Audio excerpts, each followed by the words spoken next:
Hello बच्चों, मैं doctor Sajid Ali Khan, NEET biology का, जो कि लखनऊ के हजरतगंज में नवल किशोर रोड के पास लीला सिनेमा पार्किंग के पास एक बिल्डिंग है जिसका नाम है प्रताप भवन, और उसके 4th फ्लोर पर नीट बायोलॉजी का नाम की बायोलॉजी की इंडिविजुअल कोचिंग है। और ये हमारा नया एड्रेस है।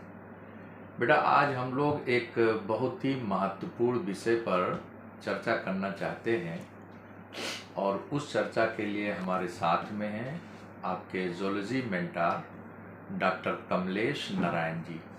जी सर। मैं धन्यवाद देता हूं सर आपको कि आपने इस चर्चा में मुझे शामिल किया। मैं डॉक्टर कमलेश नारायण, और जो चर्चा करना चाहते हैं उस विषय की पूरी जानकारी आप दे दें। जी सर। तो हम आगे बढ़ें। विषय सर ये है कि देखो, ये मामला खाली बच्चों के लिए नहीं है, बच्चे भी, गार्जियन भी, इवन यहाँ तक कुछ टीचर भी इस चीज़ को जान लें अगर जानकारी नहीं है। क्या डिफरेंस है मार्क्स में और आपके परसेंटेज में, और सबसे बड़ी बात है परसेंटाइल। तो डॉक्टर साहब, तीनों के बारे में अंतर क्या है, इस पर हम थोड़ा जानना चाहते हैं और सभी जानना चाहते हैं।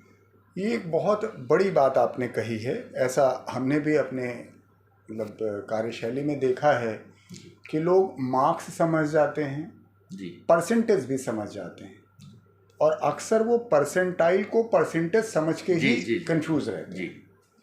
और मार्क्स तो सिंपल है, जो सामने आपको दिखता है। आपका 100 नंबर का अगर पेपर है, आप 35 नंबर पाते हैं या 65, तो वो आपके मार्क्स हो गए। और परसेंटेज निकालना है, यानी 100 में कितने प्रतिशत आए। अगर मान लीजिए 100 नंबर का आपका पेपर है, 65 नंबर आए, तो 65 आपका परसेंटेज हो। दोनों तो समझ में आ रहा है। वो समझ में आ रहा है। सबसे बड़ी बात है डॉक्टर साहब, परसेंटाइल क्या है, ये थोड़ा समझाइए बढ़िया से।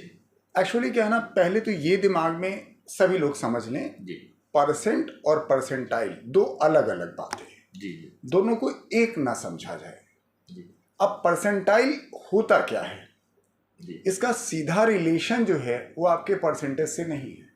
अच्छा। परसेंटाइल हमेशा कंपटीशन में देखा जाता है जी। जब आप बोर्ड की परीक्षा देते हैं तो वहां पे परसेंटेज महत्वपूर्ण है जी। कितने प्रतिशत आएंगे तो किस प्रकार के आपके वहां पर रैंक होगी जी। परसेंटाइल हम इस बात पे निकालते हैं कि कितने बच्चों ने परीक्षा दिया। अच्छा। और उसमें आपकी रैंक कितनी है जी। ये कंपटीशन में इसलिए महत्वपूर्ण है कि कंपटीशन में जो सीटें हैं वो एकदम लिमिटेड है जी। 2000, 5000, 15000 या 35000। तो उनमें इससे फर्क नहीं पड़ता कितने बच्चों ने परीक्षा दी जी। उनको एक टॉप उतने बच्चे चाहिए, वो उतने बच्चे जितना उनका सीट है। हाँ, मैं आपको बड़ा सरल उदाहरण समझाता हूँ। तो इसका परसेंटाइल से क्या रिलेशन है? हाँ, यही समझा रहा हूँ। मान लीजिए किसी बच्चे के मार्क्स में आए 80 परसेंटाइल, 80 परसेंटाइल, परसेंट नहीं बोल रहा हूँ, परसेंटाइल। इसका मतलब ये हुआ कि उस परीक्षा में जितने परीक्षार्थी बैठे थे जी। जैसे मान लीजिए 1 लाख परीक्षार्थी बैठे, बड़ी सामान्य बात है किसी परीक्षा के लिए जी। और उसमें आपके जो भी मार्क्स आए, 500 आए, 300 आए या 400 आए, कोई भी सेट एग्जाम पे ले लीजिए, और आपके रिजल्ट में आया योर परसेंटाइल इज 80, 1 लाख बच्चों में जी। तो इसका मतलब ये हुआ कि उस 1 लाख बच्चों में 80% बच्चे आपके बराबर नंबर पाए हैं या आपसे कम नंबर पाए हैं जी। 80% का मतलब उस 1 लाख में 80,000 बच्चे आपसे पीछे हैं जी। आपकी 20,000 रैंक है जी। ऐसे मोटा मोटा समझ में। अच्छा, टॉप से जी जी जी जी। 80 परसेंटाइल का मतलब उस परीक्षा में जितने बच्चे बैठे हैं जी, उसमें 80%, 1 लाख में 80%, 80,000 हुए। 80,000 बच्चों के जो मार्क्स हैं वो आपके बराबर या आपसे कम है। 20% बच्चों के मार्क्स आपसे ज्यादा है जी। ये इसका मतलब हुआ जी। रैंक में इसे आप तब्दील कर लें तो आप यूं समझें 80 परसेंटाइल का मतलब योर रैंक इज 20,000 इन 1 लाख जी जी। अगर 1 लाख बच्चा, 1 लाख बच्चा, लेकिन अगर 1 लाख की जगह 10 लाख बच्चे ने एग्जाम दिया जी, ऐसा भी तो हो सकता है। हाँ, बिल्कुल हो सकता है। और परसेंटाइल 80 आए तब इसका मतलब 20% बच्चे आपसे आगे हैं, तो 10 लाख का 20% 2 लाख, यानी आपकी रैंक हो गई 2 लाख। अगर 20 लाख बच्चों ने एग्जाम दिया और 80% आए, तो इसका मतलब आपकी रैंक है 4 लाख। जी, ये परसेंटाइल का सीधा वो तो बड़ा बड़ा प्रभाव पड़ गया सर ये तो। हाँ बिल्कुल। तो जैसे इस साल जो है लगभग 20 लाख बच्चे टेस्ट दिए, तो इसको कैसे आप कैलकुलेट करेंगे? अच्छा, आप नीट 2026 की बात कर रहे हैं, तो सर मेरे पास कुछ डेटा हैं जो मैं आपसे शेयर कर दूं। रीनीट 2026, हाँ रीनीट जो हुआ, इस नीट परीक्षा में जो हमारे पास रिकॉर्डेड डेटा हैं, लगभग 22,80,000 बच्चों ने फॉर्म भरा था। हाँ जी, लेकिन किसी कारणवश सारे बच्चों ने परीक्षा नहीं दी। लगभग 20 लाख दिए हैं। हाँ, लगभग 20 लाख बच्चों ने एग्जाम दिया। तो हम परसेंटाइल निकालते वक्त हम वो नंबर कैलकुलेट करते हैं जिन बच्चों ने एग्जाम दिया। तो हमारे लिए 22.5 लाख महत्वपूर्ण नहीं है, 20 लाख। अब इसको हम रिलेट कैसे करते हैं? बड़ा सिंपल सी गणित है जिसमें लोग बड़ा कंफ्यूज रहते हैं। जैसे इस 2026 में जो नीट का रिजल्ट आया है, इसमें कुल सीटें 63,296 हैं। ये गवर्नमेंट सीट की बात, ये गवर्नमेंट सीट की बात कर रहा हूँ मैं, प्राइवेट सीट की बात नहीं कर रहा हूँ। हमें उसी से मतलब है। तो आप मोटा मोटा 64,000 सीट मान लीजिए। हालांकि मैंने ये जो वैल्यू आपको बताई 63,296, इसमें इस साल की बढ़ी हुई सीटें शामिल है, वो भी शामिल है, लेकिन फिर भी मैं बढ़ा देता हूँ 64,000। हो सकता है थर्ड काउंसलिंग कुछ भी कर ले, बढ़ जाए। हाँ 64,000।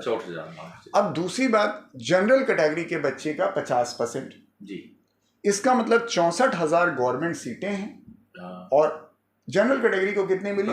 32,000। इसलिए मोटा मोटा हम लोग कह देते हैं कि बेटा अपनी रैंक चेक कर लो। अगर जनरल कैटेगरी में आपकी 32,000 रैंक के आसपास है, तो आपको गवर्नमेंट सीट मिल जाए। मैक्सिमम 33,000 रख लो। हाँ, मतलब कुछ बच्चे छोड़ देते हैं, ऐसा भी है।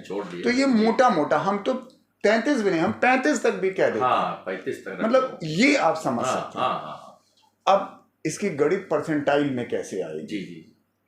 जब हमने ये तय कर दिया 32,000 आपकी रैंक आनी चाहिए गवर्नमेंट सीट के लिए, इसका मतलब आप जब एग्जाम दें, 20 लाख का आपने एग्जाम दिया, तो आपको 19,68,000 बच्चों को पीछे करना है।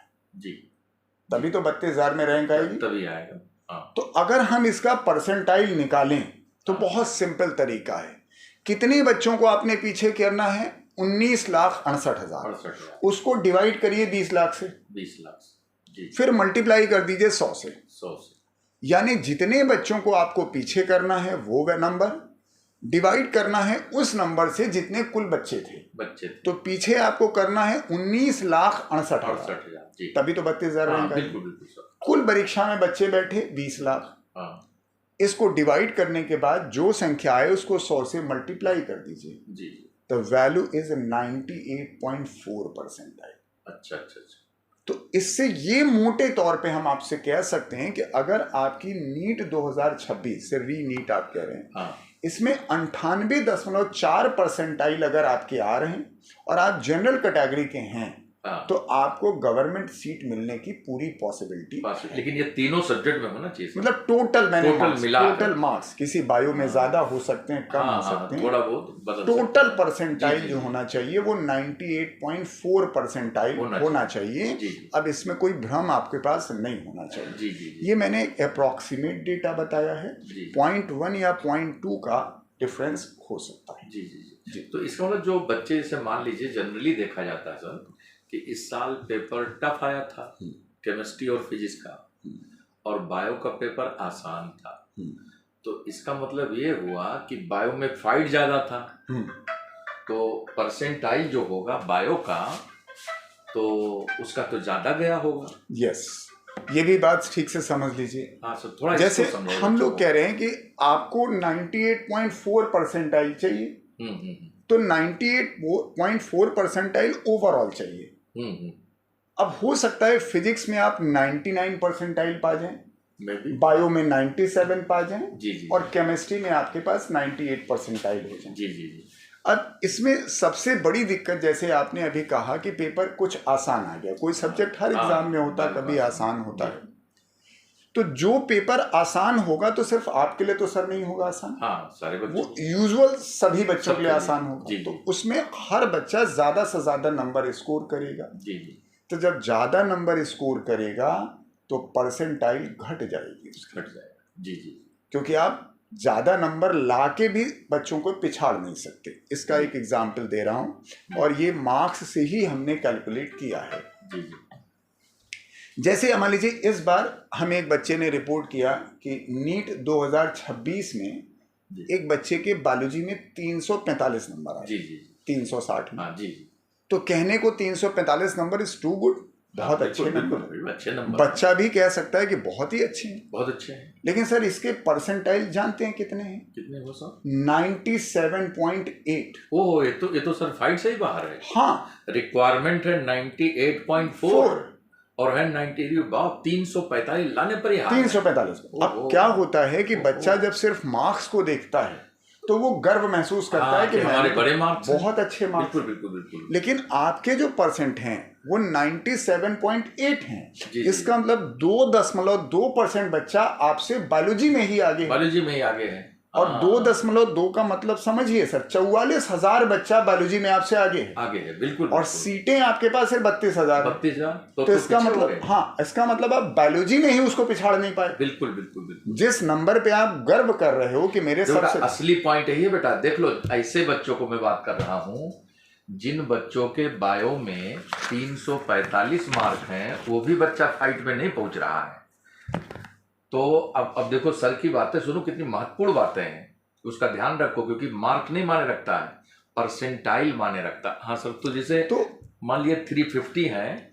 हाँ, 350 है तो उनके 98 परसेंटाइल है, 98 पॉइंट समथिंग है। तो पहले इसी जो हमारे पास, देखिए हम इसमें कोई चीज हाइपोथेटिकल नहीं बात कर सकते, जो हमारे पास डेटा, इसीलिए मैं लिख कर लाया हूँ सर, आपने मुझे इंडिकेट किया था। तो 345 नंबर पर जो परसेंटाइल हमें मिले वो 97.8 है।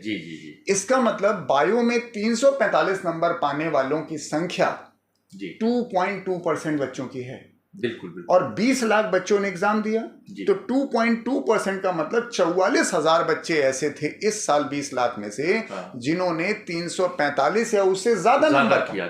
जी। तो अब आपके पास सीटें हैं 32,000।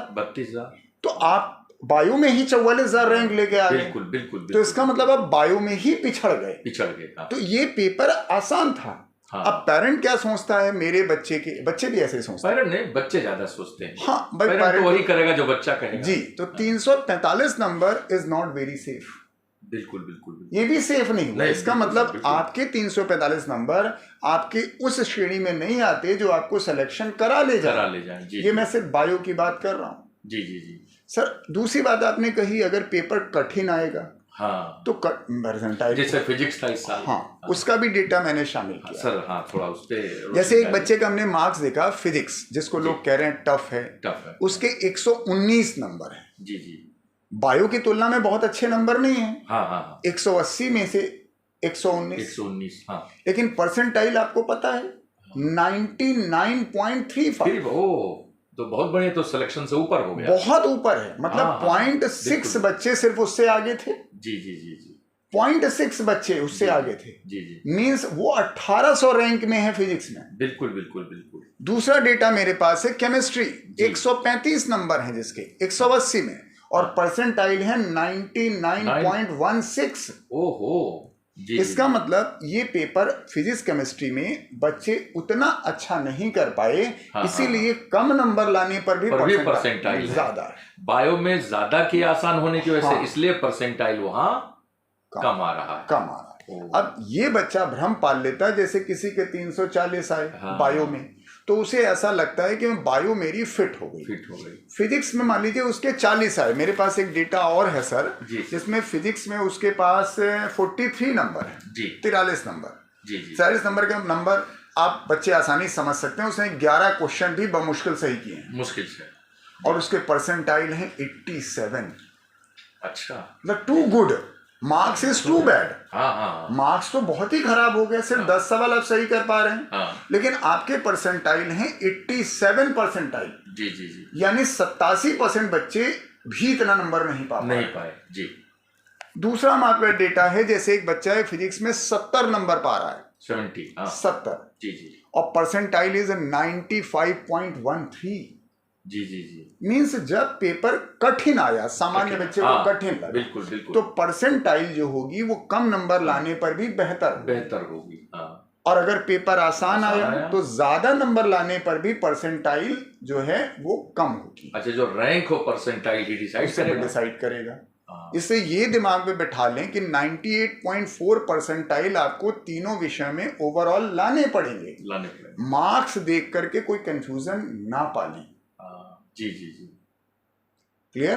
बेटा, बच्चे और गार्जियन इस बात को ध्यान रखें कि मार्क्स पे ध्यान ना दो, आप अपने मार्कशीट के नीट के परसेंटाइल को देखो। जिस सब्जेक्ट में आपके 98.4% से ऊपर परसेंटाइल है, आप इसका मतलब उसमें कंफर्ट जोन में हो। लेकिन अगर उससे कम है तो इसका मतलब आप फाइट से बाहर हो। इसका ध्यान रखो, ठीक है? और हम लोगों का TTS बैच आज जस्ट स्टार्ट हुआ है और MWF बैच फ्राइडे को स्टार्ट होगा। ठीक, धन्यवाद।